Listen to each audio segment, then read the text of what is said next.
Di tengah ramainya sorotan dan dukungan ke band beraliran punk, Sukatadi, Kapolri Jenderal Listio Sigit Prabowo menawarkan untuk menjadi Duta Polri. Dikutip dari Antara, Kapolri mengungkap alasannya mengajak band Sukatadi menjadi duta dalam upaya memperbaiki Korps Bayangkara. Listio menjelaskan Sukatadi akan dilibatkan untuk membangun kritik konstruktif. Sasaran lainnya juga untuk melakukan evaluasi bagi perilaku oknum yang menyimpang.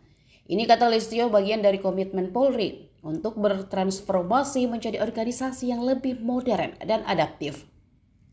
Jenderal Bintang 4 itu menekankan komitmen Polri tetap sama untuk terus melakukan pembenahan dengan siap menerima berbagai koreksi. Sebagai informasi, kolektif musik punk asal Purbalingga, Sukatadi menyampaikan permintaan maaf kepada Kapolri Listio Sigit dan institusi Polri atas lagu Bayar di akun Instagram resminya Kamis 20 Februari.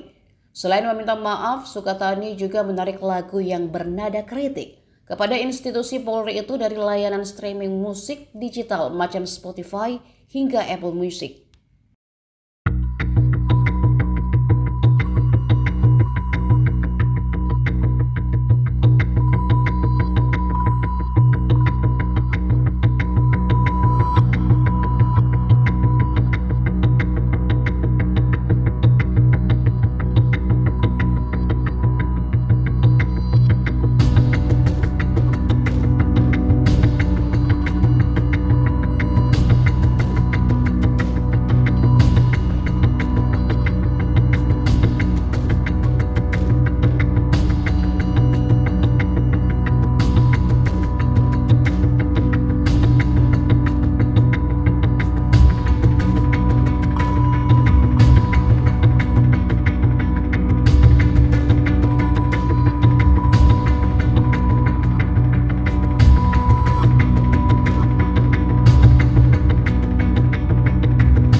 Download Tribun X sekarang, menghadirkan lokal menjadi Indonesia.